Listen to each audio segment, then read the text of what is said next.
Grand rise, gods and goddesses, titans, adepts, brujas, celestials, magi, shamans, shamanesses, occultists, alchemists, healers, ones doing the work, and especially to the ones not doing the work. Today is the only day that matters. You are the only one that matters. Because we understand that everything is a reflection for you to either observe and or experience. Welcome to the G.O.D podcast. I'm your host, Papa Lucifer. And today we're going to be getting into Parallax. The Parallax Effect is when you spend too much, like, imagine sitting in the car, you riding down the street, down the highway, and you seeing the cars fly past you real fast, the light poles fly you real fast, but you're concentrating on this stationary, the mountain scene, or the, what we call the tree line, or whatever it may be. Using that into the mentality, we take it to the esoteric realm, that occult realm, at a hidden aspect, and understanding why we paying attention to that scenery that looks so beautiful. We passing the things that we need to pay attention to are passing us by. We get constantly stuck within that state of mind where we concentrating on the past, we concentrate too far on the future, not understanding that the gifts are right here in the present. And that's what we're gonna get into this week. This is season 3, it's episode 44. We're shaping up for the end, or for the beginning of season 4. But before we get into that, we gonna get into the God thought. We gonna get you hit up with that reading for that clarity, and then we gonna get into this week's session. Welcome to the God Hour. Woo. I love you. We love us. Ashe.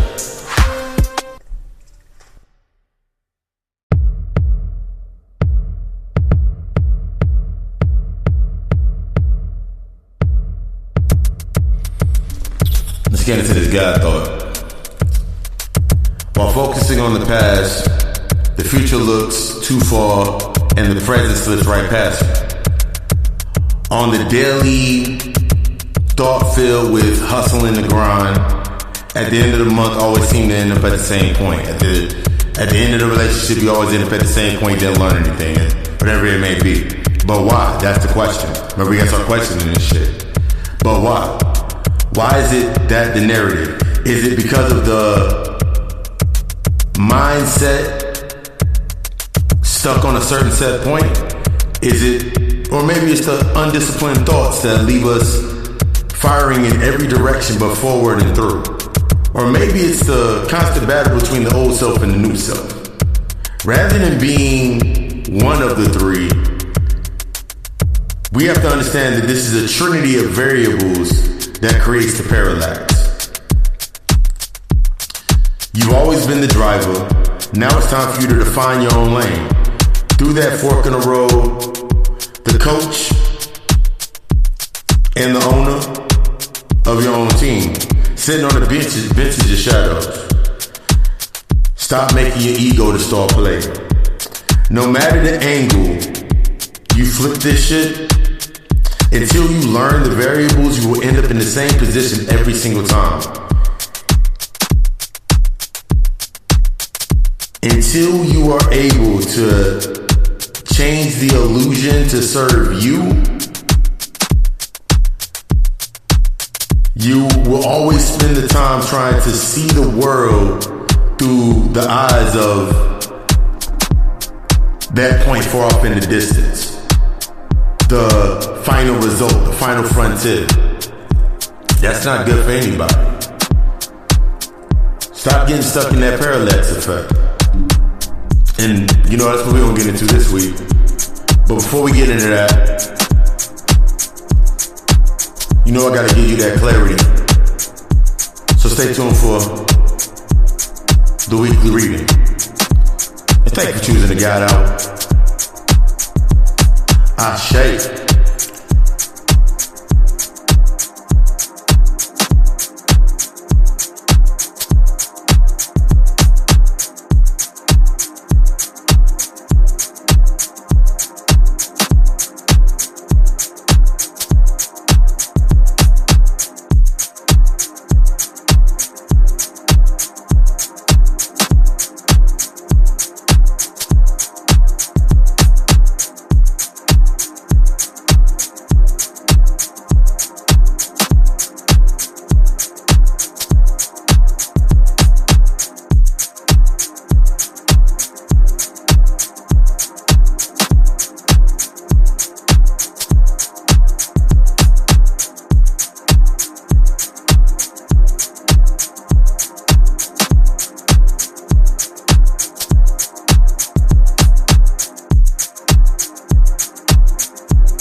Get these cards shuffled up real quick. Welcome to your weekly reading for that clarity. Let's get these on the road, shall we? First card pulled out of the deck, Five of Pentacles. The Five of Pentacles represents the aspects of financial loss. You know, when I'm talking about financial loss, I'm talking about that energy loss. What energy have you lost? Based on a lack mindset, and it's time for that needed isolation. Second card pulled out is the Three of Wands. This represents the aspects of progression, expansion, and opportunities. The Ten of Wands is the third card to be pulled. It represents the burden, extra responsibilities, and hard work. And we understand that the tens mean completion. The Seven of Pentacles stands for investing, long-term view, and perseverance. And the Two of Swords represents difficult decisions, weighing options, and avoidance. Let's get into this reading, shall we? As I'm looking at the Five of Pentacles, I'm getting the energy because this represents the isolation due to that lacking mindset you have been carrying. Here's the truth to that. Here's the truth to it. You have been self-sabotaging yourself, focusing on what you are lacking. This happens for a lot of us when we're focusing only on what we're lacking.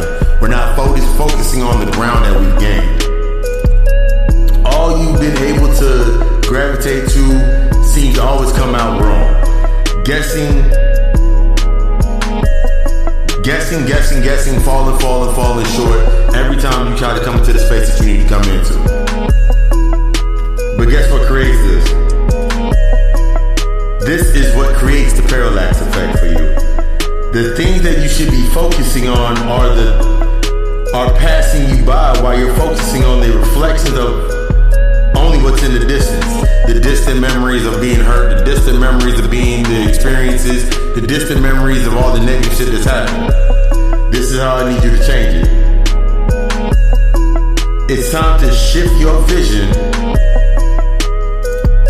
and look at the things that you do have to gain the clarity to change that mindset. Swallow your pride and become honest with yourself. This is going to be the main key. When you look at the Five of Pentacles, it's representing all the things like, oh my God, I'm losing so much. I'm losing this weight. I'm losing this. I'm not getting this. I'm not getting what I want. You need to change that mindset and look at what you do have. Look at what's directly in front of you. Start focusing on what's passing you by and actually catching those glimpses and being able to say, like, this is what I'm really needing to focus on. Change that mindset so you can be honest with yourself. This is going to be represented in the Three of Wands. This represents the action. This represents the process. This represents looking in front of you to learn, to heal, and to grow. Remember, I'm always talking about healing and growing. You have the potential, but in order to use that potential, you have to realize that either you're going to continue the same loop or you're going to shake yourself. You're going to shake yourself loose from the old focus pocus. It's time to start focusing on the new point of elevation and step out of this drastic external changes that give you the illusion of moving forward. We've done that you do this every fucking year. You focus on Christmas, you focus on birthdays, you focus on all these things, you focus on, I gotta get this done and get this paid, or I gotta get this done and this and this.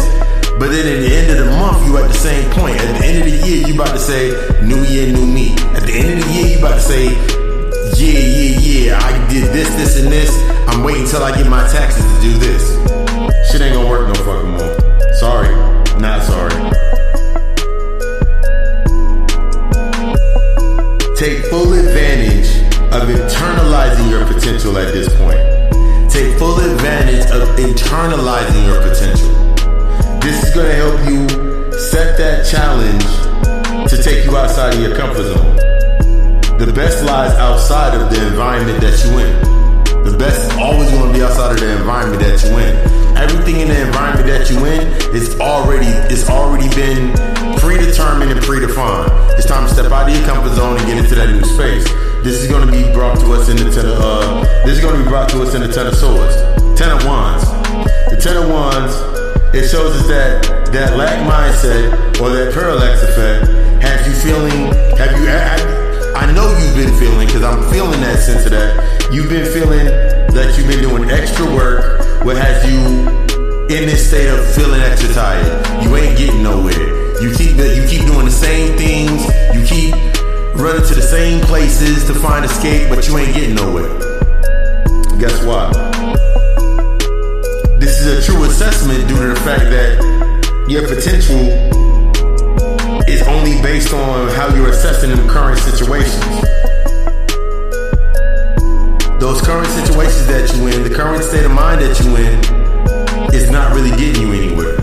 So of course you're gonna feel tired, overworked, drained, like you ain't getting nowhere, like you putting your best foot forward, but you ain't putting no foot forward because you're staying on the treadmill, of course. But this is what it's time for. This is what the Ten of Wands represents. It's time to assess and prioritize and declutter your life. The cycle is coming to a close.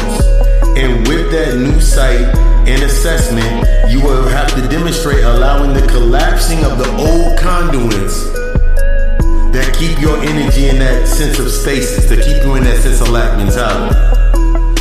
This is going to lead you to that Seven of Pentacles. Shown in the Seven of Pentacles, it's told to stop looking for the wins. Stop looking for the short-term wins. Stop looking for shit that's based on it'll keep you repeating next year. I remember sitting in a point in time just for myself, like I used to get so excited around this time of the year because 2 months ago in October, that's when I would get my holiday anniversary pay. We didn't get vacation pay. We got anniversary pay at the Red Lobster. And I used to get so excited. Yeah, I got my little 700. I didn't spend no time before that thinking what I was gonna do with it. So then when I got it, I spent it out anyway. Yeah, I got some stuff done, but it was nothing on the long term. I was stuck on that win. This is time to start putting your energy into the right areas of your life. Instead of constantly putting your energy into the things that deliver you little or no value into your future, you're gonna have to put that fucking work in to get this shit. I keep telling y'all gotta put the work in. You have to put that work in. Not just on bubble sheets and answering shit, bubble sheets and answering surveys and all this easy shit. You gotta put this work in. It's not going to be brought to you. What you're looking for is not going to be brought into you by going to the corner store and going to the casino and going to these places. It's going to take real life investment, man. It's going to take real life investment into yourself. What are you willing to really sacrifice to get to the point that you're trying to get to? What are you really trying to sacrifice?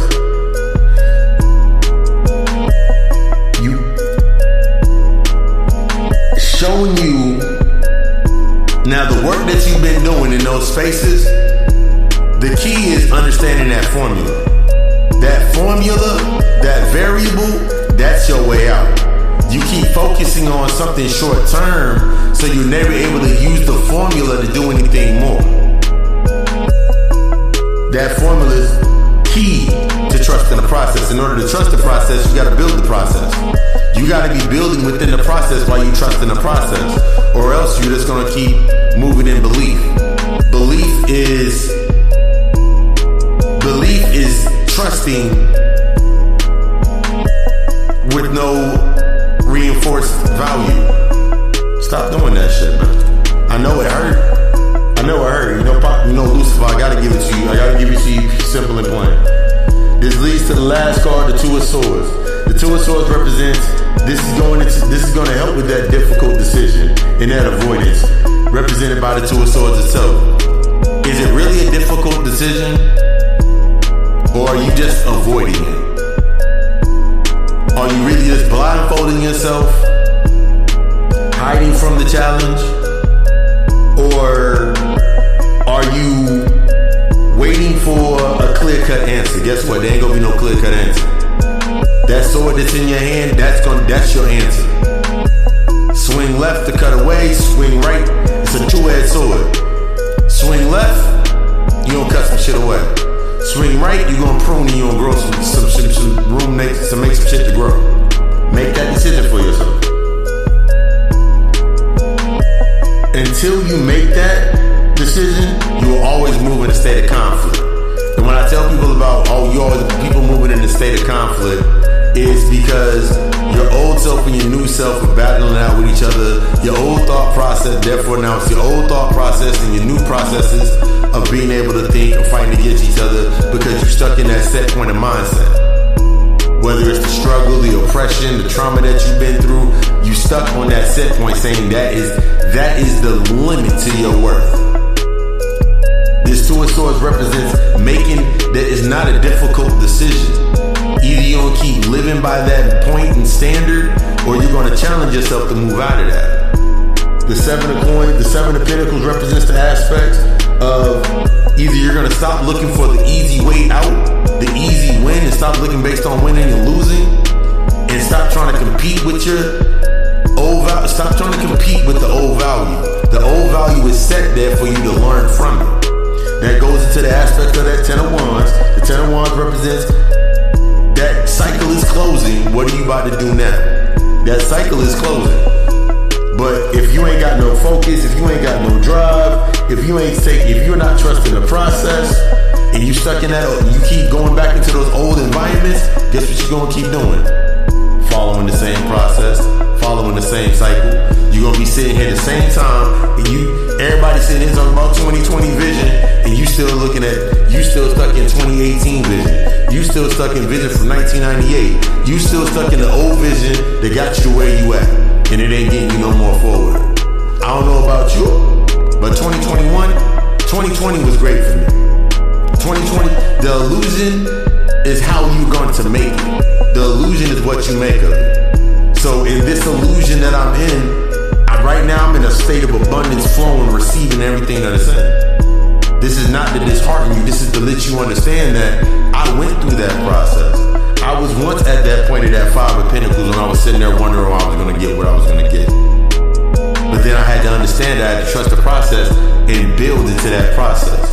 I had to understand that through the Three of Wands aspect, that my action is only going to be a reflection of my process. If I'm putting in the work, then it's going to come to me. If I'm focusing on what I need to focus on, going forward, and when I'm gaining, that means I can actually learn. I'm not thinking about what that's naturally gotta fall away anyway. The negative gotta dissipate for the positive to rise. I just want you to be fucking great.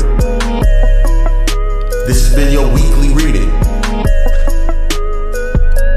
If you need a more in-depth analysis, or you would like a more in-depth reading, stay tuned to the Plug Talk to get the information to hit me up and know how. But before we get into this, I just want to say, if it resonates with you, allow the message to take you forward. Let's get into this break, and then we'll get into this session. I love you. I love us. I love you. We love us. Ashe. You feel like you got a voice? Feel like you got something to say? Feel like you have something that can move the masses or get everybody tuned in, and you want a bigger audience? Whether it can be anything from something like the God Hour, or anything from like sports, news, fashion week, whatever it may be. Let me put you on to something. The easiest way to do it is with the Anchor app. Biggest thing about it is free. There's creation tools that allow you to record and edit your podcast right from your phone or your computer. Anchor will even do all of the distribution for your podcast for you, so it can be heard on many other platforms such as Spotify, Apple Podcasts, and many more. You can make money. You also can make money from your podcast with a minimum listenership. It's everything you need to make a podcast all in one place. It's everything you need to get your voice heard and get what you feel that's in your heart and enter to your heart out to the masses. If you're interested, download the free Anchor app or go to Anchor FM to get started.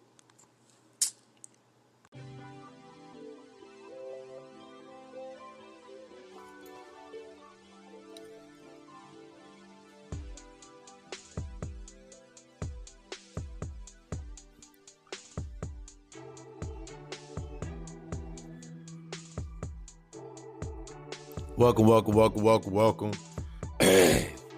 As I clear my throat, welcome to the God Hour podcast. You know it's your host, your occult spiritual occult psychologist, Papa Lucifer. And today we're going to get into the Parallax Effect. Let the music just come in real quick. I want to break that. Let the vibe build real quick. Woo! Sometimes you got to sit back and admire your work. Sometimes you got to sit back and really admire your work, admire the work that you put into things, admire what you're doing, admire. Sometimes you got to take that step back. Like as I said with the Ten of Wands, this is that moment in time for you to actually look back at what you're doing. Take pride in your steps. And that leads us in the first part of, we do the 3 segments within our session. The first part of the session, we're going to get into this set, point, and match. That's how I titled this one. The mindset of comfort, the mentality is the mentality for destruction. The mindset of comfort is the mentality for self-destruction. Doesn't matter how many points you're going to be put, how many points you score. The match played by someone else's rules, somebody else spectating, somebody else calling those shots. It doesn't matter. You're still going to end up playing it by somebody else's rules. Some accept this. Some accept this as their existence. Hell, some of us do it expecting something more to happen when we don't push past the barriers and the boundaries that have been set to keep us comfortably behind. Your paradigm is your setting point. And from those points, we match the frequency of thought and conceive the position you play on that field. Yeah, once again, welcome to the God Hour podcast. I just wanted to get the key part of how we're going to break that down. It becomes, for me, thinking back to myself and my earlier, just going through the healing process, and you realizing things about yourself, I remember sitting at my jobs, and I remember I was doing good. My accomplishments were there. I was in a great space. But at the end of the day, I was simply playing by somebody else's rules. It didn't matter how many times I did, how many times I had a good shift, bad shift, whatever it was. I was still playing by somebody else's rules. I was still moving by somebody else's rules in order to exist. And this is just not, I'm giving an example using basically by work, but it's not just about work. It's your overall standard of yourself. I have another clip I want to share written by Oso. And it's talking about the aspects of being alone. And that's a great point to get into as we're getting into our build for this week. As I open up the other piece over here. I got phones everywhere. I got everything everywhere, but everything organized. That's the key. I'm gonna speak this quote. The capacity to be alone is the capacity to love. It may look paradoxical to you, but it's not. It's an essential truth. Only those people who are capable of being alone are capable of love, or of sharing, of going into the deepest core of another person without possessing the other, without becoming dependent on the other, without reducing the other to a thing, or without becoming addicted to the other. They allow the other absolute freedom because they know that if the other leaves, they will be as happy as they are now. Their happiness cannot be taken by another because it's not given by another. And that's what I think about when I think about the position when you go into the aspects, when you go into your healing process. When you really go into this healing process, you're going from the player to the coach to the owner. You're going from the consumer to the producer to the bank. When you're going from the human to the warrior to the royal lineage, the king, the queen, the duke, the duchess, to the empress, to becoming the god, the goddess, the titan, and this rising up into yourself. That's what it's going to take. A lot of times we put ourselves into this position where we're playing by another person's rules. We're playing by another setting. Who is that other setting? Who is setting the points? That old mindset and that old mentality for ourselves based on old values, based on traumas, based on struggle, based on oppression, based on these narratives. So now we set a point to where when we get to a certain space, we're truly, the reason that we continuously want to have more based upon wanting and needing is because we haven't found fulfillment. We want to fill this space based on not being fulfilled. And it's a dangerous space to be in a lot of points in time. Because I look at myself right now, I've never felt stronger. This is day 6 of my fast. By the time y'all listen to this, it's going to be day 7. But this is day 7 of my fast, and I've never felt more full. Yesterday, I dropped Papa Lucy's Sunday service on Sunday, and I never felt more full. After I was done putting out that information, I never felt more full. I never felt more in tune. I never felt more in line. I woke up in the AM. And my mom was like, yo, it's coming. I went to my PayPal account and they sent me an email finally releasing my funds because they limited my account because they were, I guess, doing their job or whatever, but that doesn't matter. That's a manifestation. That's the invoking right there, all the work that I'm doing. Setting that tone for your own self. But it's going to take you setting your own parameters based on your values. It's going to take you truly doing the work. It's cool to be able to sit there and look at a card and be like, okay, cool, I can read the definition that's on that card. I can read the directions that's in that handbook. I can read this book. I can read this. I can do that. But it's a whole nother part to really apply it. the aspect of applying these factors is what's going to help you stop accepting other people's boundaries and limitations, living in limitations, living in that past cycle.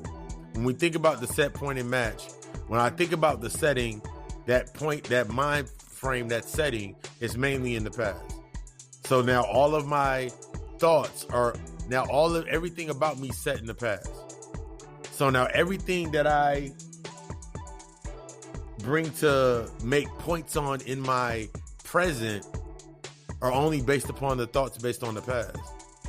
So now I'm constantly in myself. Now you find yourself in that parallax, constantly trying to match where you did last year. I remember sitting in a position trying to match what I did last year, and was always getting the same pay. I remember sitting at my job and trying to match the work that I did last year or the day before or the week before, and I would still get the same pay. I remember looking forward last year. Me and my brother called it March Madness, because that's when we got all the overtime. 50, 60 hours out the week for about 4 or 5 weeks strong, for about a month and a half strong, March Madness. That's when Lobster Fest hits. We were sitting at Red Lobster, and we sitting in there like we banking. But the reason we were so excited on banking, I noticed, because we did that like 2 years running. But the second year that we did it was when it stood out to me in the impact. I remember that year, my brother was burning out. I remember I wasn't burning out as much. I mean, I reached burnout, but my burnout was different because I've already implemented something into my new setting. Like, that's all for me. When you put yourself in this mindset based on that old mindset of setting, the old mentality of setting, when you make it somewhere, it's based on there's no humility to yourself. You literally have this sense of entitlement. So the moment that it start going down, what happens? You start getting upset. You mad that it ain't working no more. You mad that you ain't getting what you used to get. You didn't discipline or groom nothing. You didn't groom the space. So now you sitting there in that space and you're like, man, they cut off my unemployment, man. They cut my hours at work. How am I going to do this, this, and this? It's time to reprioritize. We all have, you have, in that definition, I have 20 hours in a day. I wake up at 4.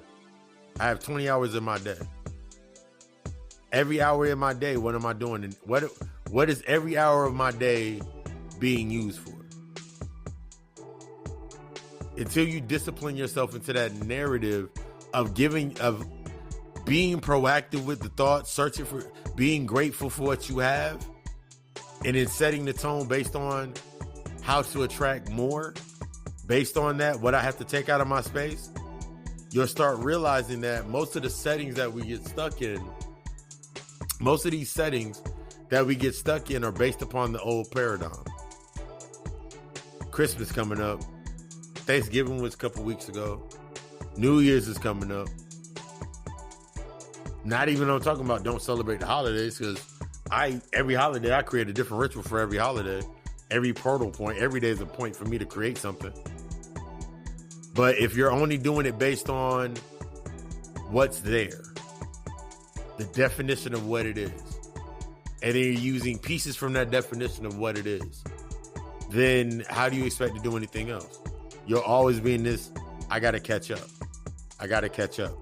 I'm never caught up, because you're not prioritizing. You're not being honest with yourself.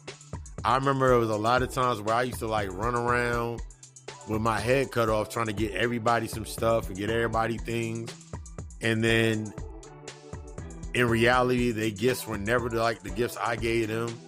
So then I started realizing the only reason that they even got me a gift was because they knew I was going to get them a gift, and they didn't want to feel a sense of being left out. When we think about that parallax, you think about that pivotal point where you're changing and where you're shifting from, it's from a mindset of you don't want to feel left out. You came from a space where you were struggling to fit in. You were struggling because of the things that happened to you. And then you come into this space and now you don't want to be left out. You don't want to miss anything. You don't want to sit there in that position and be like, oh shit, I'm going to miss this party. I'm going to miss this event. I got to go to this party. I got to go to this. I got to go to this place. I got to go there because if I don't go there, what are they going to think of me? It doesn't matter what they think of me. They're in the stands. I'm out here doing real work. My ego is not the star player. See, when your ego is the star player, when you allow your ego to take control and keep you in comfort, your ego becomes the star player. So your ego pays attention to the ones in the stands. Your ego pays attention to the ones that are in the stands. Your ego pays attention to that stationary speculation or the spectatorship of the ones that are not even doing any other work.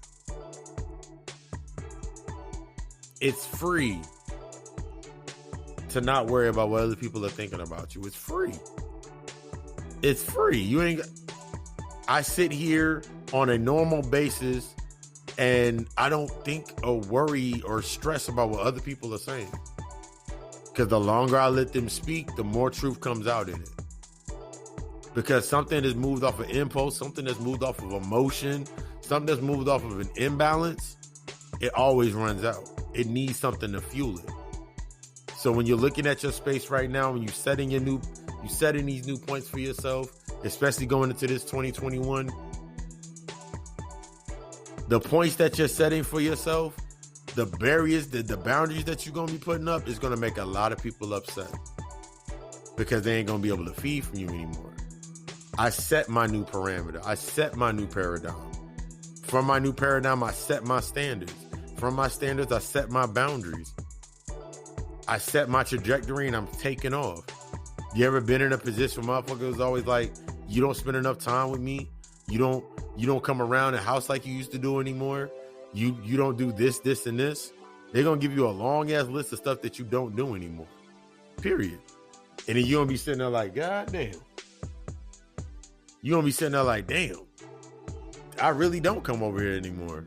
But then when you go over there, it's the same shit. They may have a new TV or they may have like something, they may have something new there. But for them, it gives them the illusion that they're progressing. But for you, you're just seeing more clutter. My space stay organized. My space stay in an organized fashion. My space stay good. My space stay in an organized fashion. I try to keep my, because my mind's in order. I couldn't do a podcast if my mind was jumbled. I could not move at the efficiency that I move and put the points up on the board for myself. This is that key. I'm putting the points up on the board for myself. I don't have any competition.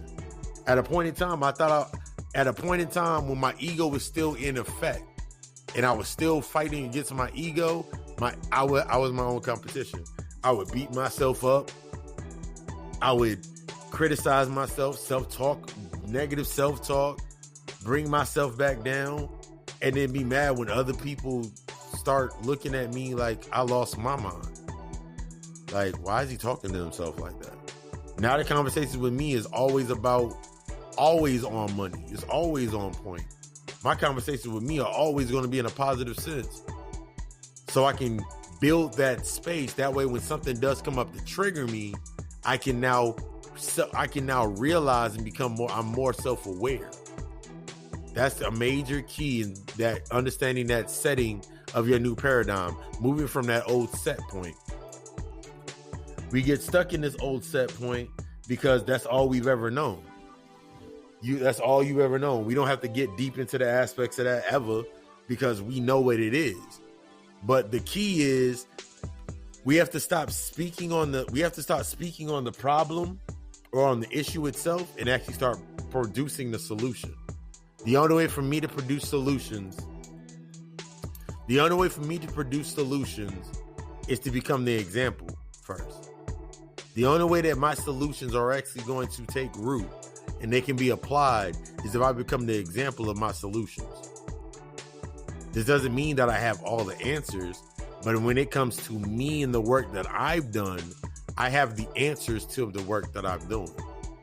I can literally show my work to my shit. You remember when you went to school and your teacher said, show your work on the board?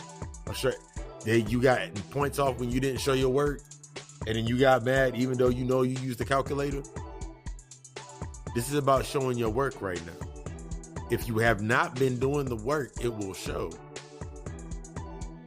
I'm gonna put it like this. If you haven't been doing the work, it's going to show. If others are doubting your elevation and your rise and where you're going, the reason that you're showing your work is not to get validation. It's so they have something to follow suit with. If they want to come to that space where I'm at, here's the work that I've done. Here's the things that I've talked. Here's the things that I've healed about. Here's the things that I've brought from the shadow. Here's the things that I've addressed. Are you willing to address these aspects? This goes to my mother. This goes to sisters, brothers, family members, old friends, associates. Here's the work that I've done. Here's the things that I've acknowledged. Here are the things that are in direct reflection to you being in my life at this point. Are you willing to acknowledge this into yourself? Are you willing to take responsibility into yourself? Are you willing to do that? If not, you can't come up here and it doesn't matter what skill you have. It doesn't matter what skill you have.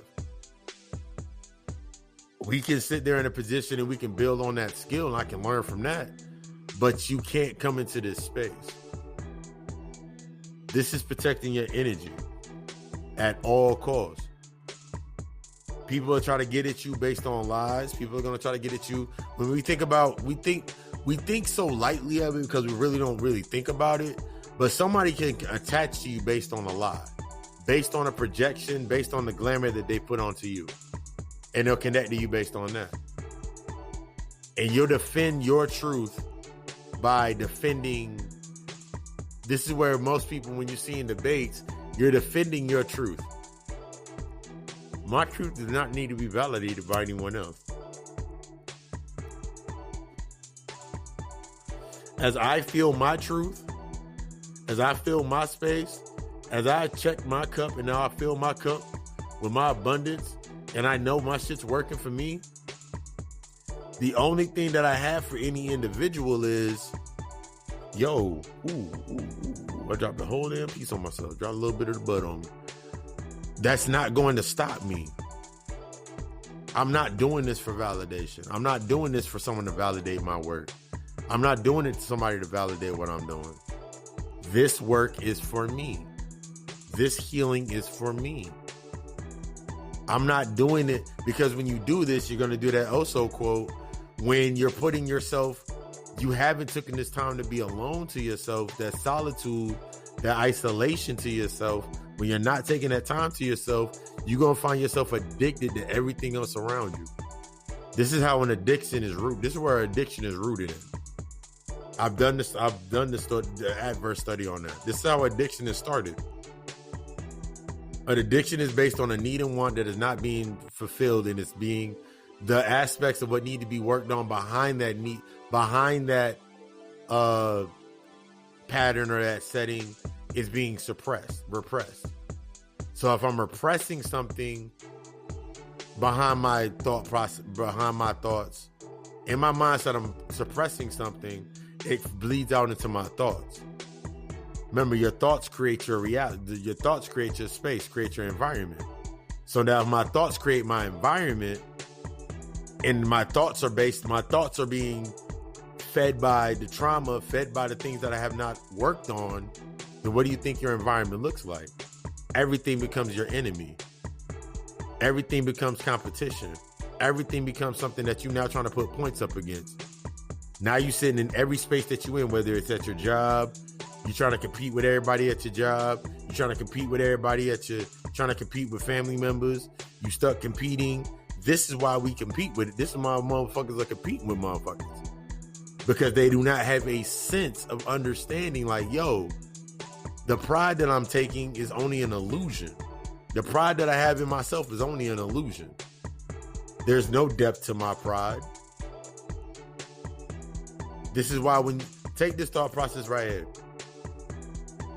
If I'm sitting in my crib and someone lives down the street, you feel me? And they stay in a nicer house. They stay in a nice neighborhood, nice spot. Not saying that my spot isn't nice, but they stay in a nice spot.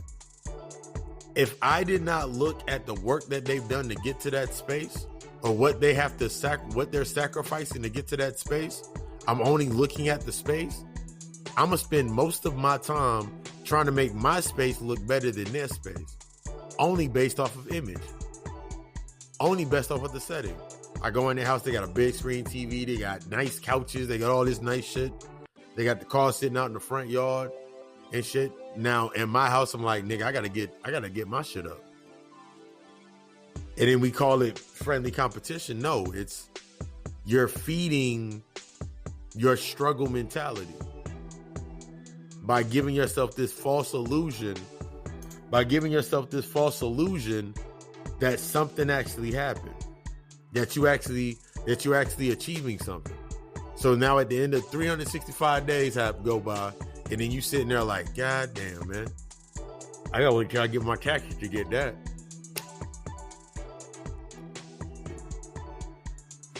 Why? Because you stuck on the short-term wins. I don't want nothing short-term. When you stuck in the short-term, the win and lose mentality that I broke down a little bit last week. When you're stuck in that win and lose mentality, you're caught in a constant state of conflict with competition. Now, because you win and lose breaks down to competition and conflict. Competition and conflict breaks down to need and want. Need and want breaks down to the aspects of the original mind pointed setting. So now I need to win because I lost all of this. So I'm now concentrating on my losses and never concentrating on my gains. I'm not looking at what I have right there in that present moment. Your gifts is in the present moment. That's why it's called the present. This is where your gifts are at. There ain't no plan B. When you in your purpose, when you on your shit, there is no plan B. That's why whenever you looked at, think about, watch some of the older basketball movies when they were like, yo, I ain't got no plan B. All I got is my legs. All I got is my arm. All I got is the game. All I got is this. That's when you have on an external source, when you haven't built anything around it, is because it's not your purpose. My purpose has no plan B. Period. My purpose has no plan B. I owe that to my man, Kirk Captain. My purpose has no plan B at all. Period. Because in my purpose, this is where I build. In my purpose is my potential, so I build in my potential. The setting is, there's no limitations when you're in your purpose. But first you got to do the work to heal to get to your purpose. First you got to do this work to heal to get to your purpose. Or else you're going to be sitting there, I can do this, or I can do that, or I can do this, and I have ideas, and I have dreams, and I have admirations. If you haven't built anything to feed those, you can't. This is where people take a line like, when I say trust the purpose, the only way to trust the purpose, the only way that you're able to put full trust into the purpose is if you're working inside the purpose.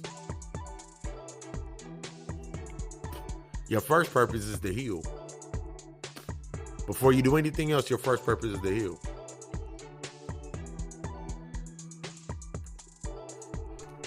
We've been going hard on the aspects of marry yourself. Self-matrimony. Marry yourself. What does that mean? That means acknowledging the wounded aspects of the feminine in myself, acknowledging the wounded aspects of the masculine in myself, and unifying these things together. That takes away need. That takes away want. And it helps me move in the flow. For the last couple of days since I started my fast, I've just been in the flow. I've been in the groove. My energy's at a whole different peak. My sight's different. My energy's different. I'm in a whole different space. And that's because I'm not suppressing anything. That is going to be a major key when you set in that point. That set point gives you a limitation. So now you start suppressing things in order to get things. The key to you becoming fully aligned and fully in balance is not suppressing anything. Learning through your urges, learning through these aspects of yourself, and learning how to take them to the highest point. I did a deep breakdown on that in last week's lecture on the my YouTube channel, G.O.D Alkhemist. But what do you want to do? Ask yourself that first. Ask yourself, what do you want to do? Ask yourself what examples in your life are examples of that. If there's no examples of that inside of your life, what are the aspects in your life? What are the formulas? The formula is still there. Just because you don't see it, it's because you haven't cleared away cleared the space yet. You are still allowing that mental clutter. You're still allowing that mental anguish to hit you. And then after that, now you create the environment. Now your environment's full of what are really spectators. And now you paying attention to the views of the people in the stands. But before we get into that piece, flip the tape over, and we don't get deep into this one. Thank you for choosing the God Hour. Y'all all right out there?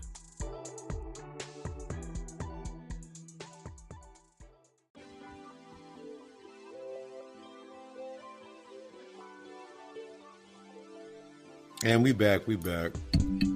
So I had to flip that tape over. Yeah, I had to flip that tape over. But yeah, we just got into the aspects of set, point, and match. We're going to be getting deeper into that throughout the week.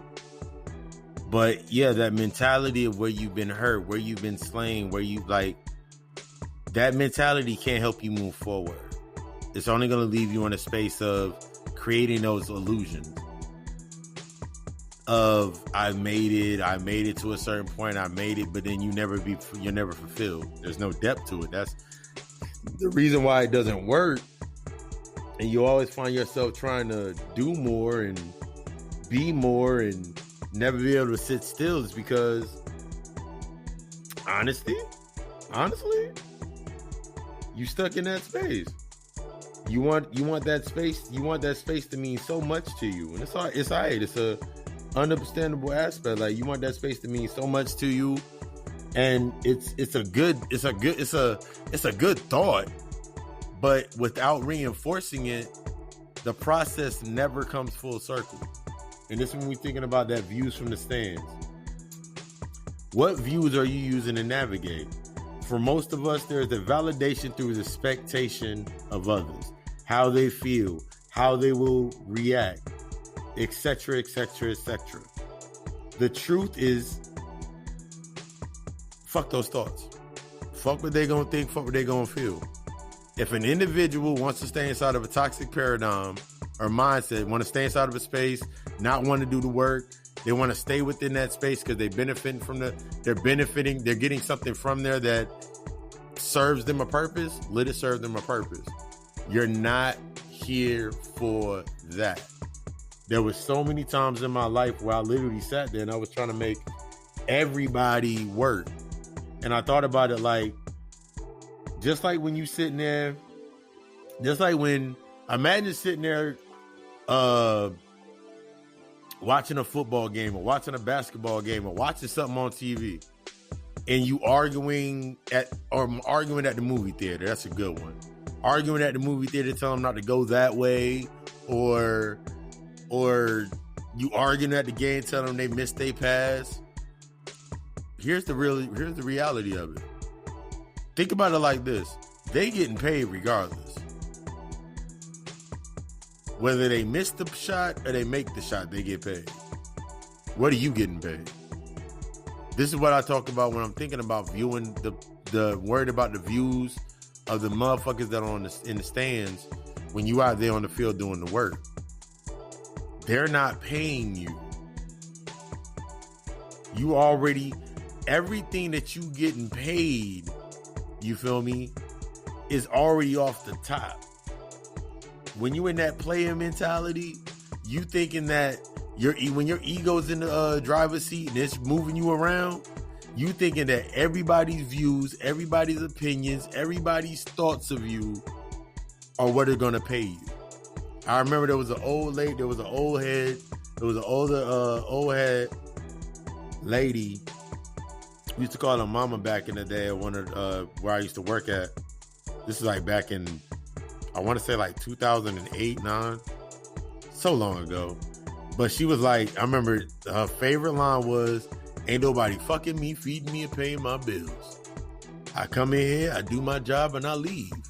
When I'm done with my work, I'm out of here. I go home, I sit down on my couch or sit in my recliner, turn on my I'm home in time to watch Jeopardy and Wheel of Fortune. They're not paying me. This is the mindset you got to start taking. I'm not worried about the views of others looking at me. I'm not looking for that validation. The only thing I need to validate me is when I'm living inside the truth and I'm watching it manifest. I'm living inside my truth and I'm watching it come into play. It took a lot of work for me to get to this point. It's going to take me a lot of work to keep going ahead. But it ain't really work. It's more like playing. I'm enjoying and flowing in it.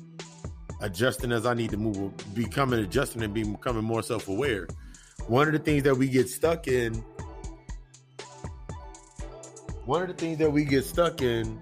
is we base our healing on others.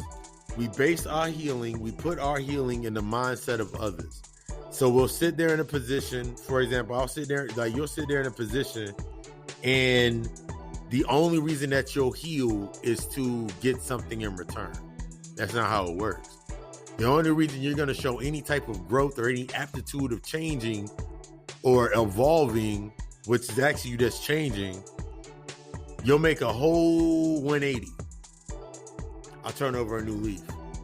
The moment something acts up wrong, you go right back to the other side of the leaf. Not realizing that there's two sides of the same leaf. So are you going to keep cultivating on both sides of the same leaf? Or are you going to acknowledge this, see this leaf for what it is, allow it to break down so you can get your alchemist on? That's the key. You get so worried about other people's thought, but like I remember getting so worried about other people's thought processes about me, just in the simple fact that a manner of just my image. I remember spending so much time on my image. I spent so much, think about spending so much money on your image. I remember going to Nordstrom's. Hitting up the, what shoe store that I used to go to? Hitting up the shoe store and joint. Just to make sure I had a pair of Air Forces or some shit no one ever first. And then for the false sense of advancement, this is what got crazy was I remember spending obscene amounts of money on like $300 and like $400 and $500 pairs of shoes. Just because they said they were Italian. Just so I could walk into a Food Lion or a cash and carry or a Kroger or wherever I was at the time, whatever grocery store, didn't matter, just to walk into the grocery store and pull out change to pay for my food. I remember trying to stay so freshly dressed just to pull out change to pay for groceries. Let's think about it. And we coming from the aspect of damn near being embarrassed. But then right behind you, there's the brother and the sister. They got 2 or 3 shopping carts full. They got on Gucci and Jordan and whatever. And they sitting there paying for that shit, but they proudly pull out that food stamp card. So what view are you navigating from? Before I even started the recording of the aspect of the podcast, I went for a walk. I put on a pair of my track pants. I put on a hoodie. It's a little bit chilly outside. Put on the track pants, put on a hoodie, put the jacket on over my hoodie, put on my shoes, and I went for a little walk before I started recording the podcast. Walked across the street, got another bottle of water because I'm on my fast, and I gotta pick up some cases of water when I get off, when I leave the gym tomorrow. But like, I walked in and no mask on, by the way. No thought in my mind. No thoughts in my mind. No thoughts of views, how people gonna look at me and whatever. I never had that thought process. I remember, I came from the island, and I was here. So I was like, after I was here for a little bit, when I turned about 12, it was in New York, so we walk around mainly up there. Then I was going down to the island with my pops, my father, down there, like, chilling and balling out, like, walked everywhere. So walking wasn't nothing to me. But then I'm looking at other people viewing. I remember everybody looking at me when I was walking to work. They're like, how far away you stay? You must stay right up the street. Like, no, I stay about 30 minutes away on foot. Yo, you walk 30 minutes here, then you work, then you walk 30 minutes back? You ain't tired? I really don't think about it. How you don't think about it? It'd be hot. It was 106 degrees outside.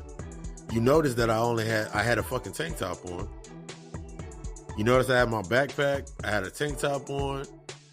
My uniform, my work clothes, my work shirt was in my bag. In my bag, I also had a washcloth to wipe off the sweat. Had a bottle of water, a jug of water with me. And I had my deodorant, wipe myself off, put my deodorant, reapply deodorant, put my shirt on. By the time I'm done sitting there for a little bit, I go stand in the freezer, go sit in the freezer, or go stand in the cooler, and then start my job.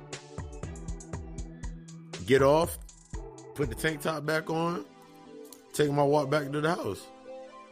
Yo, man, that's crazy, man. I can't see myself walking that far. 30 minutes? I was like, yo, it's even trippy. But like, I used to walk 3 hours to work.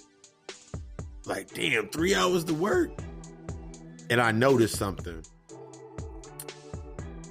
At no point in time did anybody say, yo, hit me up. We be coming to work at the same time. You can ride with me. That's one thing that I noticed in that view. No one ever said or offered the ride. And the ones that did offer the ride, it came at a price. This is when you start looking at these views. When you start prioritizing yourself, you're going to notice that your work for yourself is going to come at the price of those views. I was 236 pounds. I was like about 236, 250. I was like upwards to like 265 pounds. And walking every day to work in the sun, 106 degrees, 101, 106 degrees during the summertime. I shed water weight. I was shedding weight like a mother.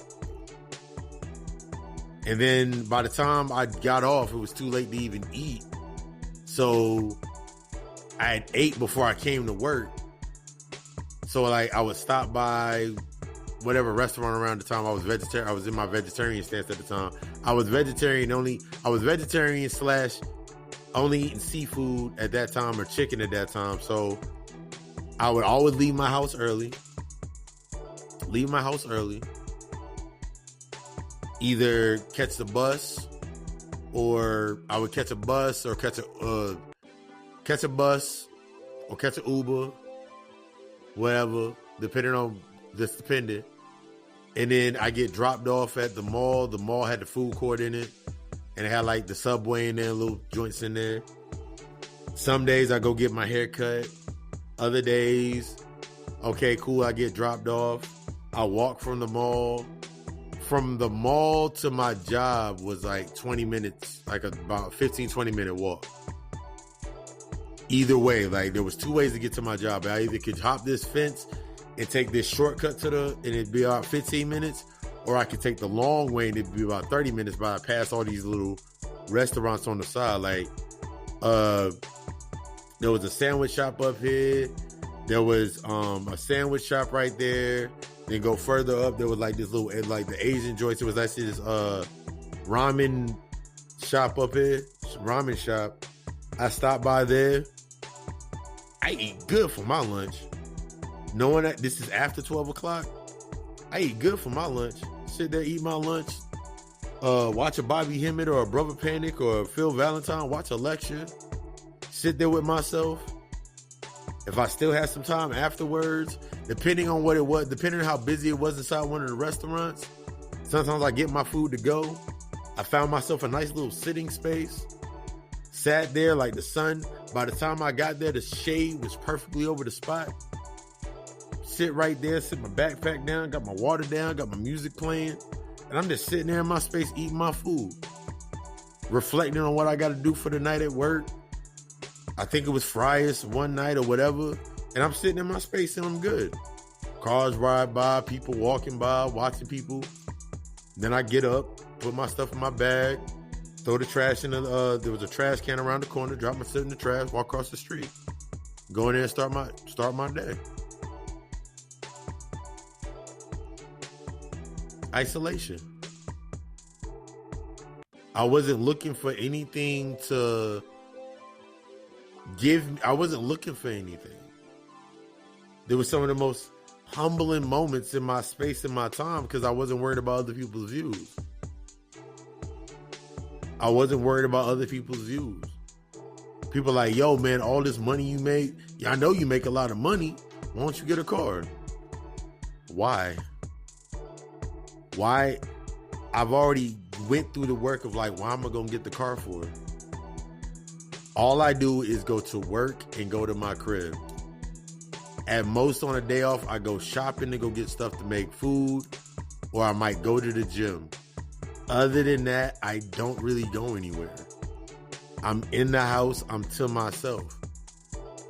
Needless to the thought process in my mindset, I was preparing myself, always preparing myself, because now I work from home. I work from my space. I sit in here. Today is Monday. Y'all hear this in the morning. Y'all hear this in the rise. I do everything from the music to putting together the videos for the videos y'all see.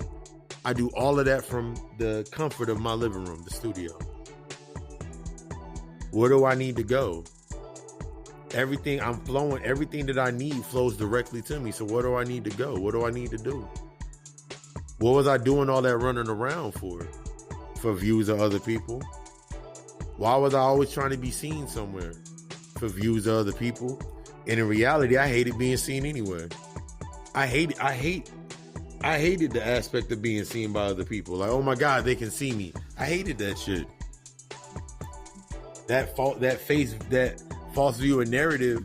And now I remember when I actually started like generating for myself, and I remember people like, yo, I never see you at the club. I never see you doing this. I never see you doing that. I never see you doing all of these things. I never see you doing. I never see you here, and here. And then I started thinking to myself like, okay. I never see you at the bank, the bookstore, none of these other places. Yo, man, yeah, you one of them smart niggas. Like, you one of them smart niggas. I'm like, yeah, and After a while, it just gets you start looking at this rudimentary, mundane shit that you've been doing your entire life, and you're like, that doesn't feed me anymore. The views of others don't feed me anymore. The views of others are not going to feed you. How they think, how they feel, what they want to think, how they want to be, that's not going to feed you. You can learn from it. You can see and observe it. And then you can see exactly how to move. Like, I know exactly how I need to move. I know exactly when I need to get up. I know exactly when I don't need to go somewhere. I know exactly. And this is where you healing and you growing is going to be seen as acting funny. You setting your boundaries and your parameters is going to be seen as you're acting funny. You changed. Famous line from Jay-Z. I did not do this much work to stay the same. I did not do this much work to stay the same. I have a purpose. I have a truly unique purpose designed to my soul. My potential is within my purpose. The best you can do is become an assistant. If you're going to come into space, guess what you're going to start learning? If you're going to come into my space and view me and be in my space, guess what you're going to learn? You're going to learn how to put music together. You're going to learn melodies and loops. You're going to learn patterns the same way I'm learning them. You're going to learn meditation. You're going to learn meditation. You're going to learn shit out of Gnostic texts. You're going to learn shit out of comedics and more sciences. You're going to learn a lot. You're going to learn from me. What's the conversation going to be? Conversation going to be more on that line. I don't do small talk. My definition of small talk is different than most motherfuckers' definitions of small talk. When I'm speaking, I leave energized. I don't like going into spaces where I'm not energized after I leave, man. I'm tired as hell. Why am I so tired? I remember sitting in spaces and being tired after I leave, being mad hungry after I left. And I was wondering why. It's because I spent too much time in other people's view. I spent so much time in other people's focus, in other people's lens, in other people's waves of energy. And I'm sitting there just absorbing it. Not even real. I'm sitting there looking like a dumbass absorbing it.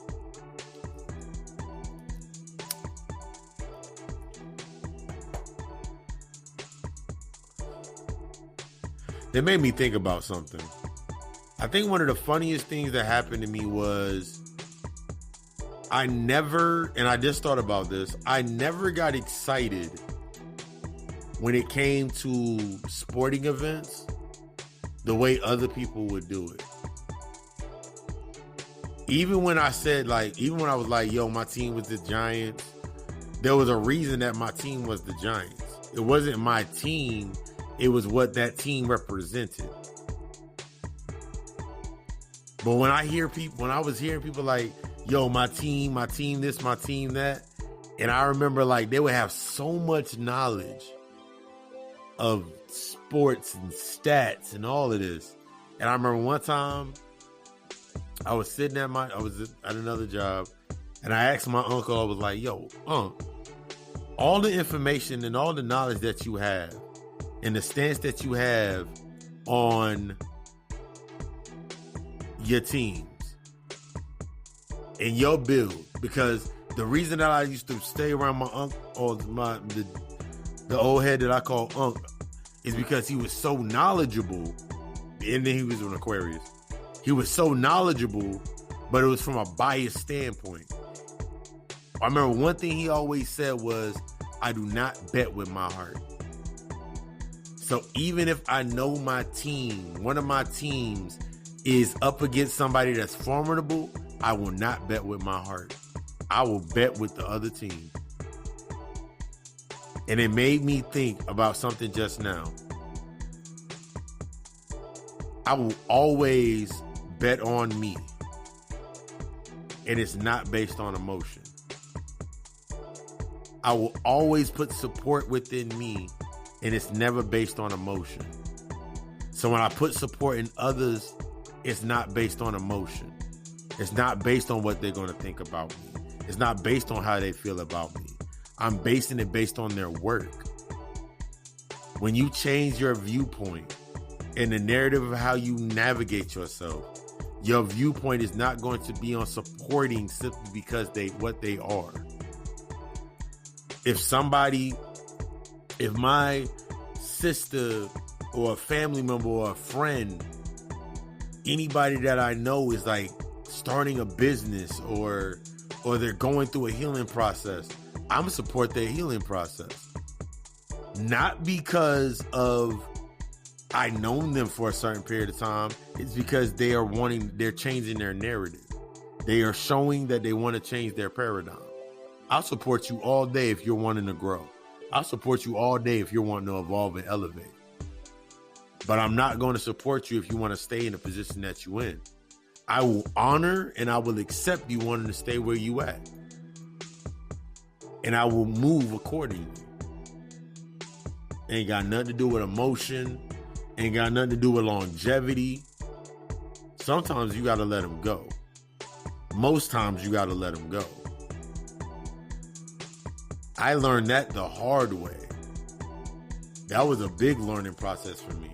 I remember keeping people around me and keeping people so tight-knit and not knowing why, other than the definition of like, yo, these are my people and we got to be awake.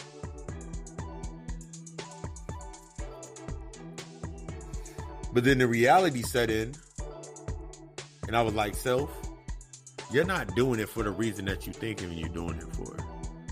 You're doing it for a longing reason. I kept the brotherhoods around me because I felt like in the back of my mind, this I had to be honest with myself, I felt like I failed my brother. I kept my female friends around me for long periods of time. Even after the fact, because I felt like I had to be honest with myself. In the back of my mind, I felt like I failed my sisters. I felt like I failed my family. So I took this deep, wrenching aspect when it came to family, and I still keep that core belief, that core fact, that core to my core, but it's not based on a longing or because I felt like I failed. Now I don't entertain the toxicities from anybody. I'm not going to feed toxicity from anybody. Lover, friend, associate, whatever it is, I won't. I'll sit in the bluntful honesty and transparency I have for myself was built based on myself. The depth in which I've dug into myself, and this is some brutally honest shit. The depth that I've dug into myself has allowed me to be able to move in a certain way, to flow, not move based on I gotta move and now I can't, I'm restless, but it allows me to be able to just flow. It allows the spirits to, when the spirit tell me to drop something, I drop it. When my grandmother come through and tap me on my shoulder and tell me good job, I feel it. It ain't on validation. It's reinforcing what I already am. That's what happens when you change your fucking viewpoint. You require depth, but you got to go deep into yourself first. You want to require the love, but you got to go into that love of yourself first. You want that sacred energy exchange. Guess what you got to do? You got to get to know yourself first intimately. Because until you do that, you're going to be sitting there in that position like, oh my God, like, they don't love me. They don't give me the attention that I feel that I deserve. Yo, man, fuck these hoes, man. I got the bag. I'm going to give them the bag, and then they'll give me the attention that I think they'll give me attention. I'm going to go put on this outfit, and then they'll give me the attention. Now you that's falsifying because you still stuck on the views of the niggas that are in the stands. You felt like you went somewhere. You went to Dubai, Mexico, Cairo, Brazil, Florida, Atlanta. Half of y'all going to Atlanta every single year to go to a party where the individual that you're going to the party for, the celebrity, ain't even really there. And then this becomes your whole narrative. Your viewpoint is to do what? And then you call yourself, yeah, man, I got a deal. That's why I did what I did. All the money that you spend on that deal, when are you going to build something for yourself? Just take that thought process into your mind and allow it to cultivate. All the stuff that I'm doing now is like I'm building something for myself. If I didn't get one listener on the podcast, I got an entire journal. I got an entire audio book. If I didn't get one view on my YouTube channel, I got an entire visual syllabus for me to learn from. If someone didn't buy not one article of clothing or any merchandise from Occult Alchemy, I got limitless tapestries. I got limitless resources to make my own outfits. You see, because I'm not doing it to validate myself. I'm not doing it for validation from others. So the energy that's put into my work, that is of the pure love and the pure aspects of myself and that grind and my drive and me being a creator, it can be seen as an inspiration to others to help them create. That's that focus pocus. But after this break, we don't get into this last segment. Y'all all right out there? Thank you for choosing the God Hour.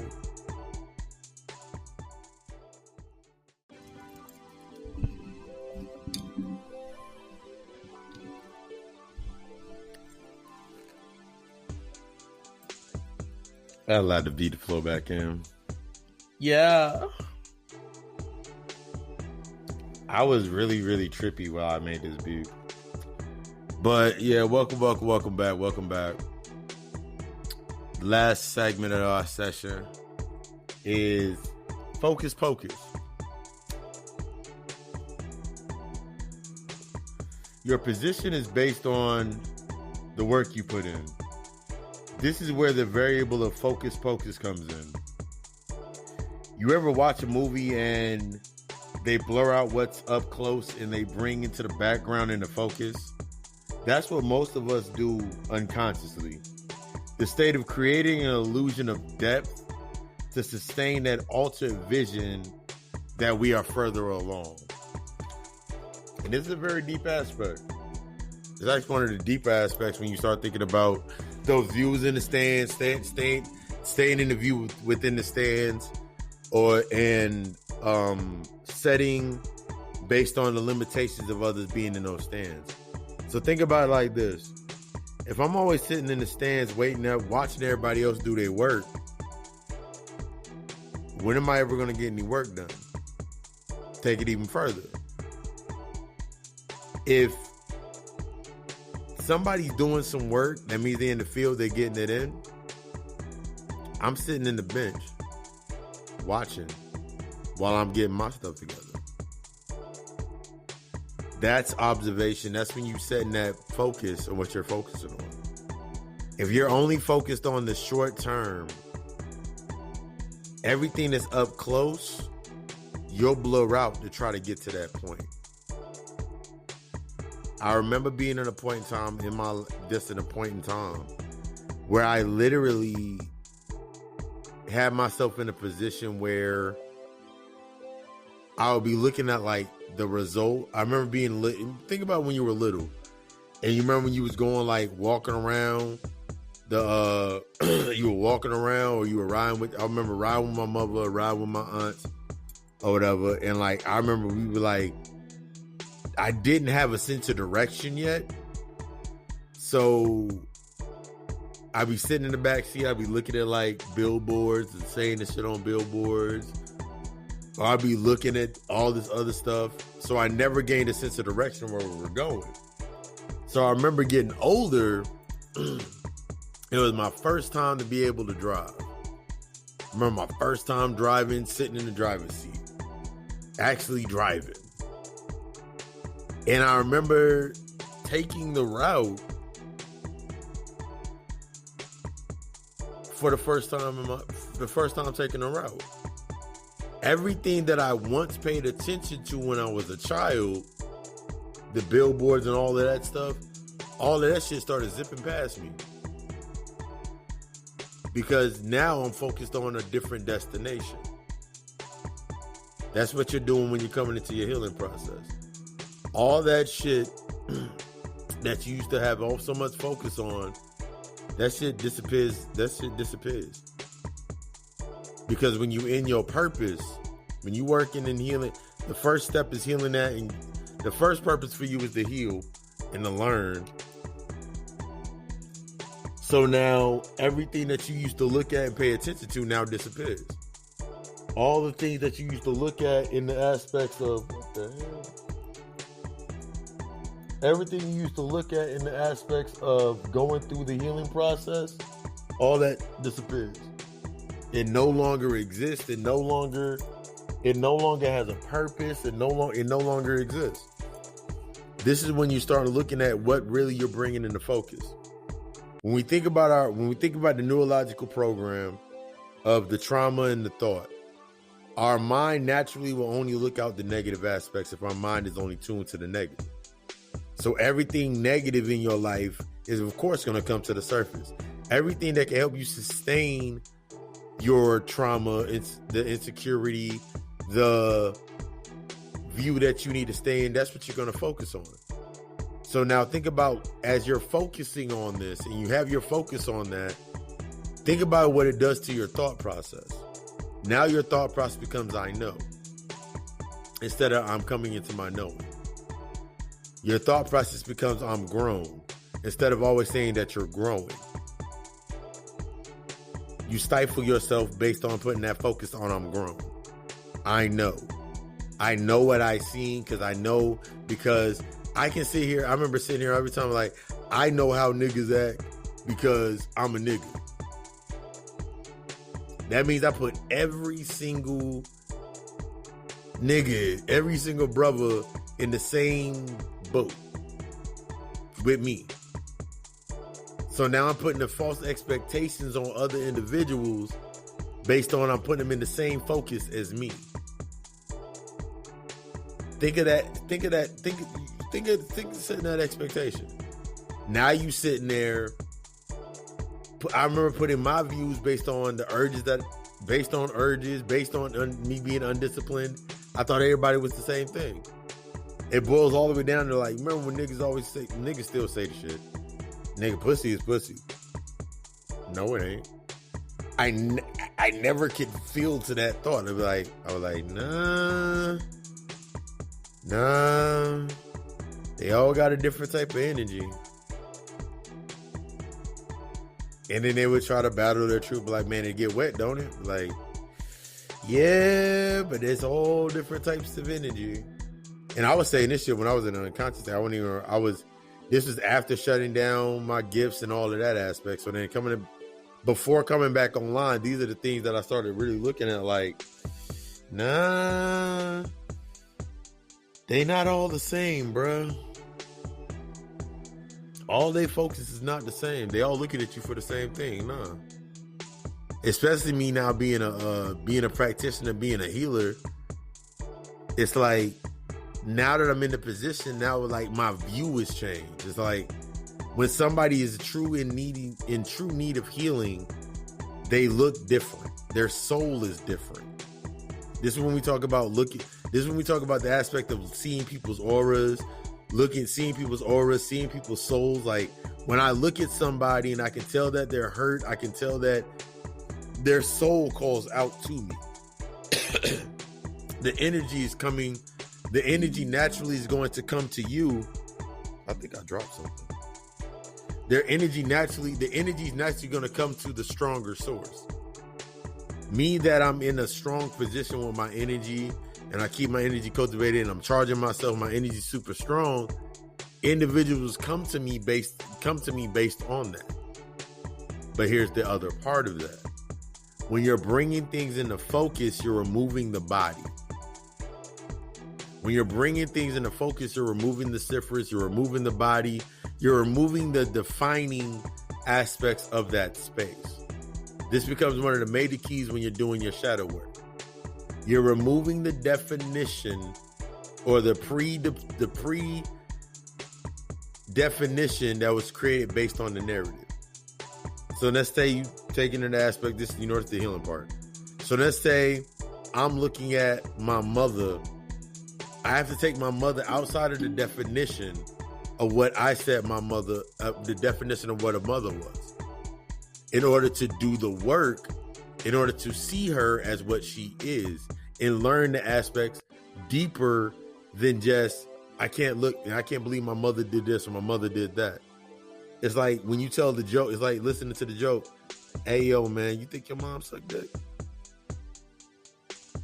Or you tell somebody, you think your dad ate your mom butt when they were little? When, like, you man, I don't want to hear that. I don't want to hear that. Why?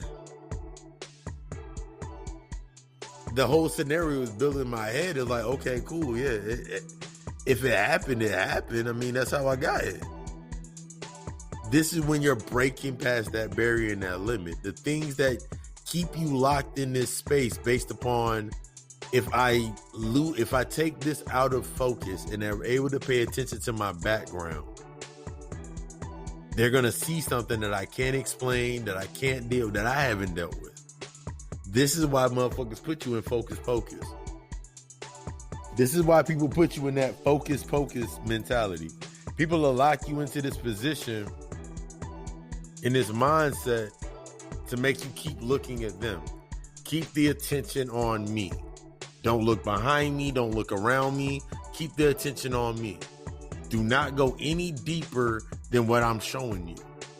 You're going to notice this in a lot of times that you did that. We've done that unconsciously the entire time.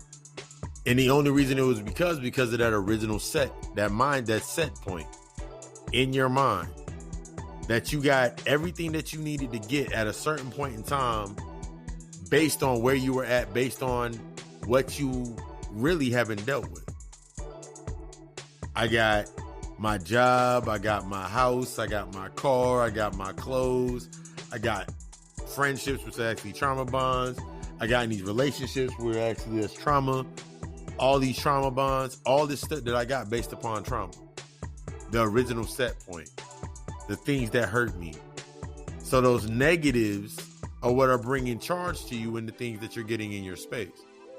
This is why when you really start putting in the work of manifesting things, they're kind of iffy and they're kind of shaky. It's kind of shaky because you have not done the work on this side to actually build that space. See, when it comes to true, when I'm manifesting, I'm in the flow. Everything that I'm doing is basically, all I'm doing is an initiation. All I'm doing is setting the tone. I'm already in the space. I'm already knowing what's about to come. I've already seen it. I've seen how it's going to come in the multiple ways that it can come to me. And all I'm doing is doing the work, concentrating on my steps, clearing out the space. This is when we think about godliness is next to cleanliness. Whenever you think about when you walk into a person's space and their space is full and cluttered and disarray. What do you think their mindset is like? Think about it. If I go into somebody's house and the living room be straight. I remember, like, it comes from that aspect of your mom said keep the common rooms clean. Your mom said keep the common spaces clean. Your mom said keep the common places in the house clean. You be like, all right, I'm gonna keep the common places in the house clean. All right, cool. I'm gonna keep the common places in the house clean. That's nice. But then what about my room? I remember my room be fucked up. And it wouldn't be because of me, but because of my little brother. And I try to blame it on my little brother. But in reality, I'll be like, well, I'm the older brother. This is a moment of time for me to be like, yo, bro, explain why we should keep our room clean. Just little things like that come to your mind when you're thinking about old focuses. How you focusing your energy, how you gonna move, how do you, what do you see yourself as? Going into my notes. Your work, where do you see yourself going? Where do you see yourself? I remember always saying, I've been saying it for a little while now. And I remember there's no going back. Put that as your mantra in your mindset. There's no going back. There's no going back to the way things used to be. There's no going back to the way things used to be and the way I used to handle things. There's no going back to that. Put that mindset, put that in your mind. That's the first, that can be the first variable for you trusting the process. Now that you have that set, there's no going back to the way that things used to be, doing things the way that I used to do, because they're not giving me any result other than where I keep existing at now. Now it's time to build on trusting the process. Now, in order to trust the process, that art of focus pocus, bringing the things that I was putting out of focus and putting out of my mind, I have to allow into my mind. This is why you got to allow these things into your mind. It's so you can delegate or differentiate whether it's shadow work, if it's the work that you need to do with your shadow. Is it an aspect of your ego keeping you in comfort? Or is it remnants of your inner child creating?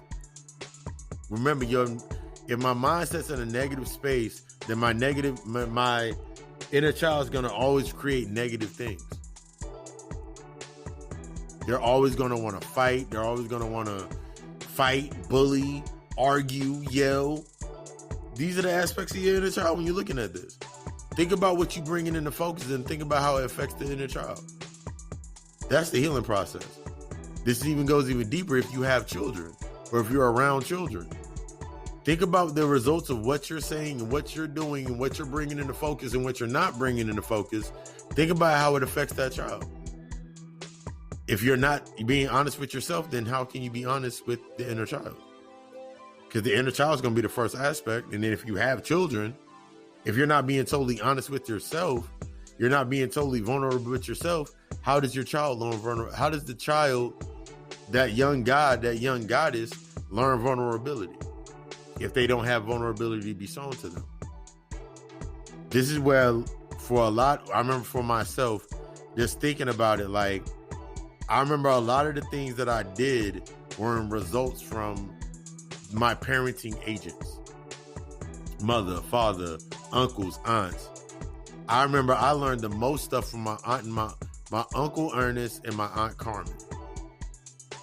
They showed me like what love was.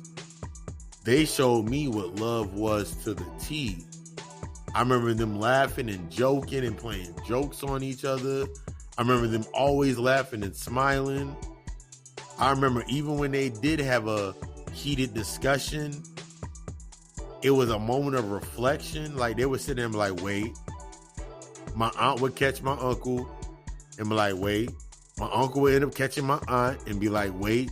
And I'm sitting there looking at that like, yo, but do you know how much work I had to do to even get to that positive moment of reinforcement? That's what you're doing this work for. Instead of focusing on the negative aspects, focus on the positive aspects.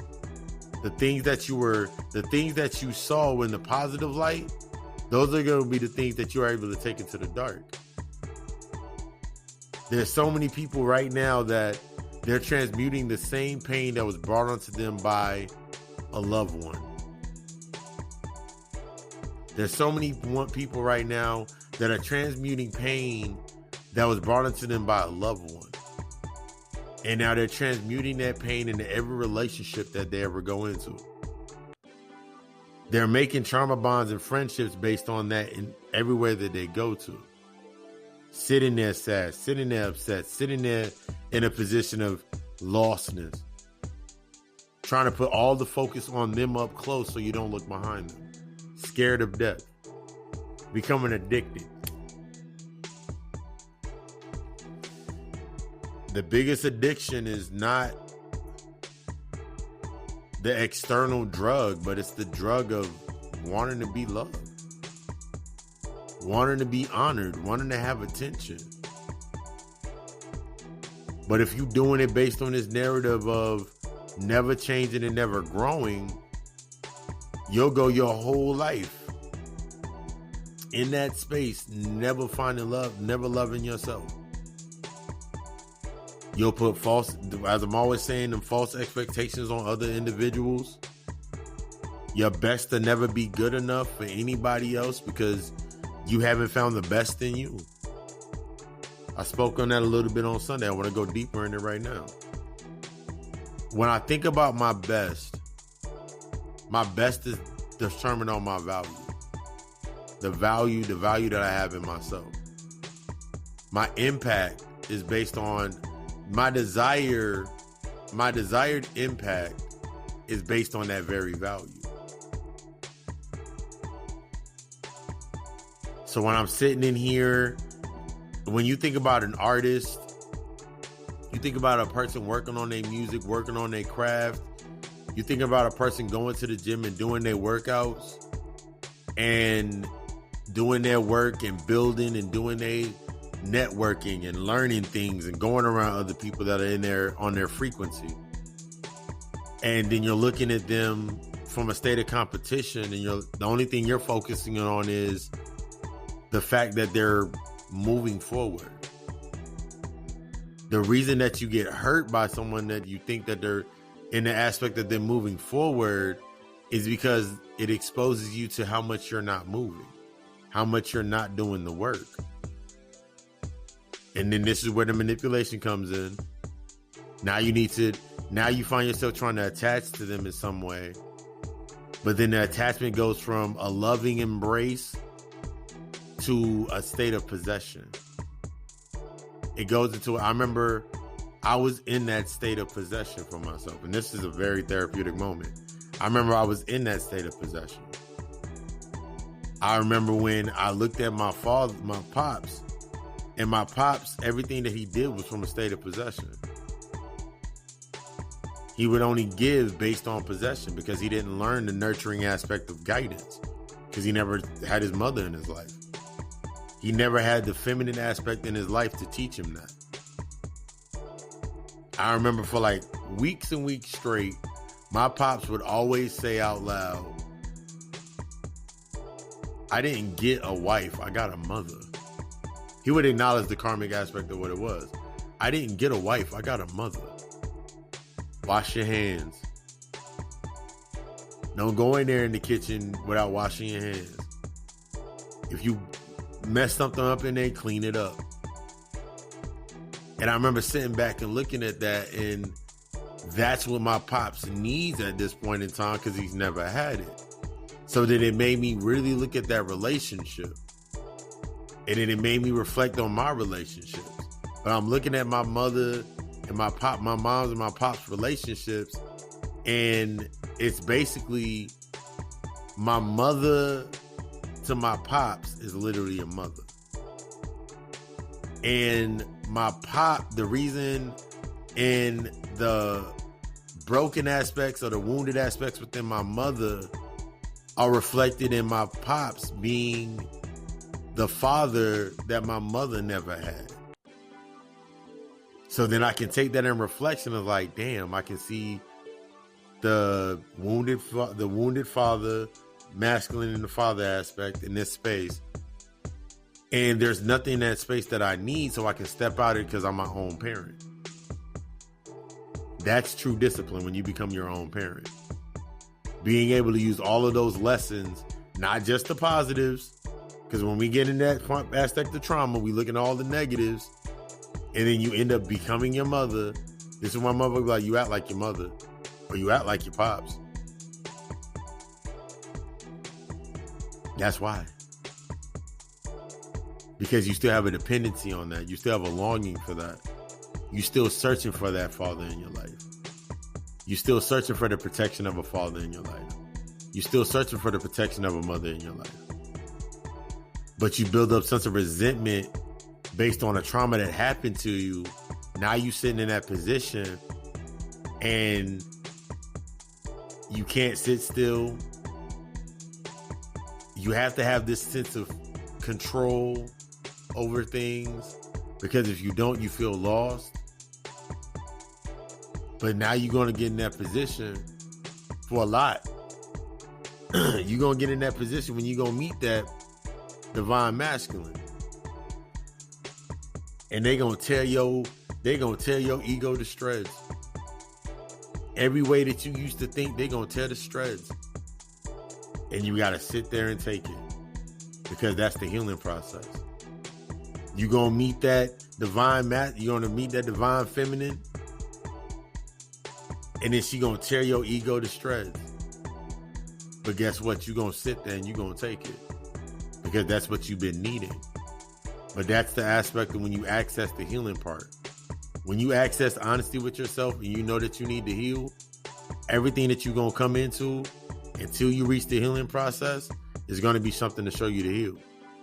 Even the negative aspects, the motherfucker that betrayed you, the motherfuckers that are triggering your negative aspects, your jealousies, your insecurities, and all those things, they're messengers for that purpose. So when we think about our ancestors, we think that they're always going to bring us something good. No, they're going to bring you what you need. They're going to bring you exactly what you need at that point in time. So for the ones out here, when it comes to your manifestations and you asking for money and you keep getting shiesty ass people coming into your life, bringing ideas to you, or you keep getting shiesty ass relationships that keep removing money from you and losing your energy, it's because you need to learn how to guard your energy. It's because you need to learn how to charge yourself. Your ancestors and the spirits is bringing that directly in line to you. Oh my God, I need a protection bath. I took 6 protection baths and my baths didn't work. Because you still in the space. You still keep going. That does you no good to take the damn bath. It'll take you, I put it like this. It'll take you no good. It'll do you no good because it won't work for you to come to me for services if you're not ready to heal. It does you no good to come to me for services. It'll do you no good, just like it'll do you no good to go to an auto mechanic if you ain't got the money to pay for the car to get fixed, or to go to the hair salon to get your hair done. That's the same aspect when you're looking at your healing. If you ain't got the currency, if you don't have the willingness to learn how to create the currency and stimulate that aspect, what's the point of you coming into the space? There's so many people out here lost right now just because of that. I honor them. You know what I do to them? The ones that like to stay in that position, I honor and respect their decision. Because I know at a point in time, I was in that same position in parallel. I was in that position as well. So I have one or two decisions. Either I could harp on them and be like, damn, you ain't learned shit, or damn, you ain't did this, this, and this. Or I can sit in the reality and be like, damn, the reason that that's showing up right now is it's showing me a cycle that I've passed. That's a cycle that I've transitioned out of. It don't resonate with me. This is when you start bringing these things into true focus. How does it resonate with you? I remember the biggest thing for me was like letting people go.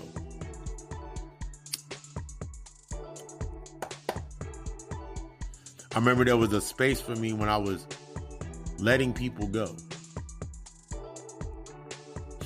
It's one of the hardest things to do is to lose, because you feel that if you're letting so many things go, you're going to lose focus on yourself. You're going to lose the focus on yourself. That's truly what it is. Everything around you has a focus on you. Why do they have a focus on you? Because they're all connected to a trauma. They're all connected to an equivalent trauma, or the same. They all are connected to an equivalent negative that you're connected to. So all y'all are charging each other in that space. So I remember for a long period of time for me, I knew when I was fixing these relationships, when I fixed a relationship with my mother, it wasn't from the position of, I'm going to fix this relationship with my mother and then we're going to be good again and I can help her heal. It It was for me to heal first. Everything that you're doing is primarily for you. That's why I say focus on self. As you're focusing on yourself, everything naturally is going to come into the position that it needs to come into. As you start focusing on yourself and really working with yourself, everything that needs to be there is already there. This is the crazy part about it. Imagine being in the space where you put it like this. Imagine living up the street from me. Imagine living up the street from me. I am a soul certified healer. I am a shaman. I am a psychologist. And I live up the street from you. Think about this. You listen to the podcast, you watch the lectures, you tune into the lives, and I'm right up the street from you. What's stopping you? The message clearly is resonating with you, but what's stopping you? The fear of losing focus, the whispers, the thoughts that other people are going to say. If you start doing what you need to do for yourself, that's going to be your key. You got to let that shit go. You got to become empty to heal. It's been another episode of the God Hour Podcast. Stay tuned for one more sponsor, the Plug Talk, then we're going to get into the closeout. I love you. We love us. Ashe. Welcome.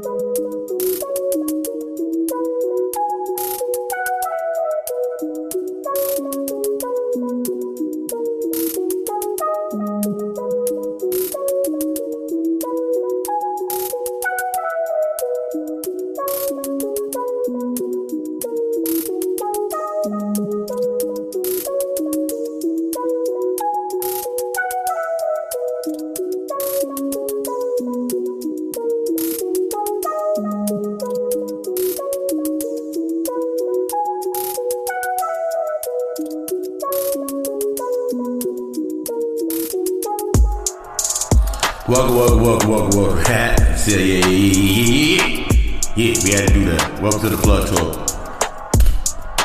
G.O.D. Alkhemist LLC.com. You know that's the home for book a reading, book for the services, book for the spiritual baths, book for the spiritual baths, the traditional joints and then from abundance, clearing your space, clearing your auric field, all the way to cutting away cords, all the way to cutting away the mold tethers, cleansing yourself all the way to the more custom baths, which are specially in tune to and channel based on what energy you want to work with. Let's say you want to work with the Ganesh energy, or you want to work with the Buddha energy, or you want to work with Lucifer energy, or the Lilith energy. Whatever energy that you want to work with, I channel that and put that bath together, especially for that, the ritual, especially for you to interface with that energy. Shadow work, get that shadow work consultation so we can see me shadow work, chakra alignment, all that other stuff, and much more. We build from there. Yeah. Follow me on Rock Holo Nijas. You know that's the place to follow me on Facebook, to tune in.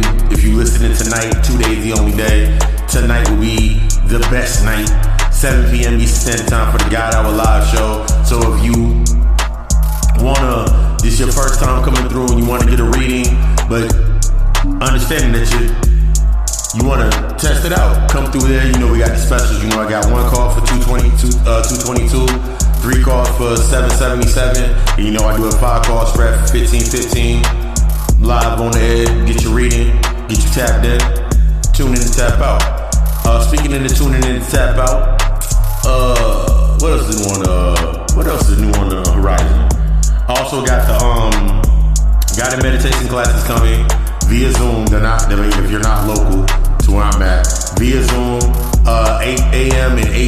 guided meditation classes if you're fresh beginning to start meditations or you want to get into deeper meditations. I'll set the tone on that. The God Alchemist Secret Society and Book Club, it will be going in effect. Stay tuned for more information on that. And speaking of also tuning in to tap out, since we got into the aspects of the Parallax Effect, this week we're going to be getting into, on the God Alchemist, my YouTube channel, we're going to be getting into necrosis. We know, like, if you don't know what necrosis is, it's like cell death. So taking it into the esoteric understanding, that esoteric occult understanding is cell death is something, and then it's like frostbite. So a lot of us are in positions, a lot of us are in spaces, especially when it's coming into our new energy, coming into our new space, cutting away these old things. Remember last week we got into the manifesto of the unconscious focus. This week, and understanding those personalities and deifying our energy and so much more. Was a beautiful build. But this time we were getting into necrosis. With the winter solstice coming up, December 21st coming up, the things that are going to die, allow them to die. People that are no longer, that do not want to do the work, they want to stay in the toxic space, you have to allow that, honor that. And that's what we're going to be getting into in necrosis this Friday night, 8 p.m. Eastern Standard Time. God Alchemist YouTube channel. And yeah, stay tuned for the closeout. Oh yeah, and if you are interested on becoming a sponsor or on an episode of a build, last week we had the Celestial Magi Nagasi Wholeness on. Y'all won't believe them. Like, I'm gonna do some more builds from that. But if you're interested, hit me up at setcallanegis at mygmail.com, or you can inbox me at rockcallanegis at my gmail.com. At rockcallanegis at my Facebook, or DM me at papa_Lucy at my Instagram. I want you to be the fucking best. Thank you. I appreciate the support. You can be anywhere in the world. You can be anywhere right now. But this message is resonating with you to move and go forward. Allow it the separation so you can move into your elevation. I love you. We love us. Stay tuned for the closeout.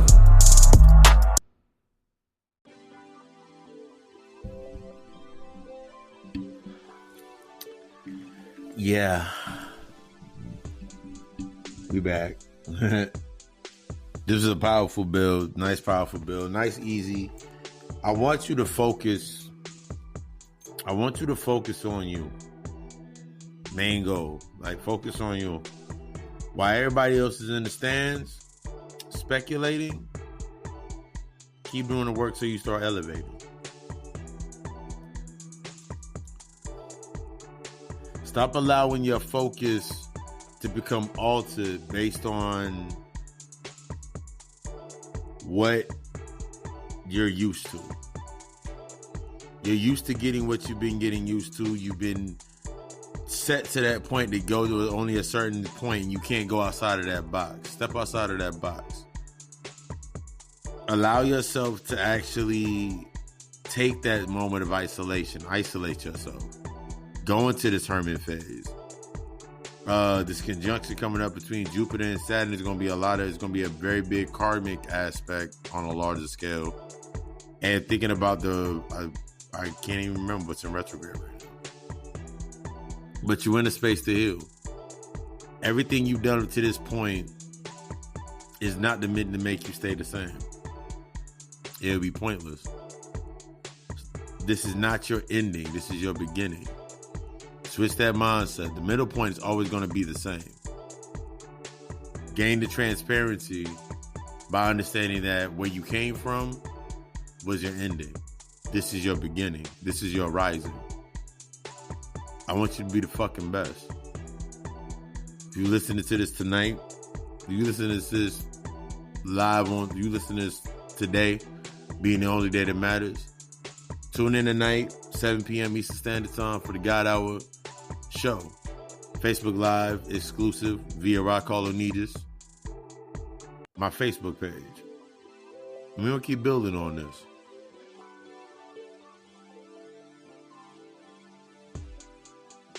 Yeah. Marry yourself. Heal yourself. Become in perfect matrimony with yourself. And watch everything else change. It's been another episode of the God Hour Podcast. I've been your host. Grateful for you to stop through. Let it resonate with you. Share it. Let the knowledge do what it's supposed to do. If it make them angry, let it make them angry. Let it make them sad. That's what it's supposed to do. It's supposed to invoke and trigger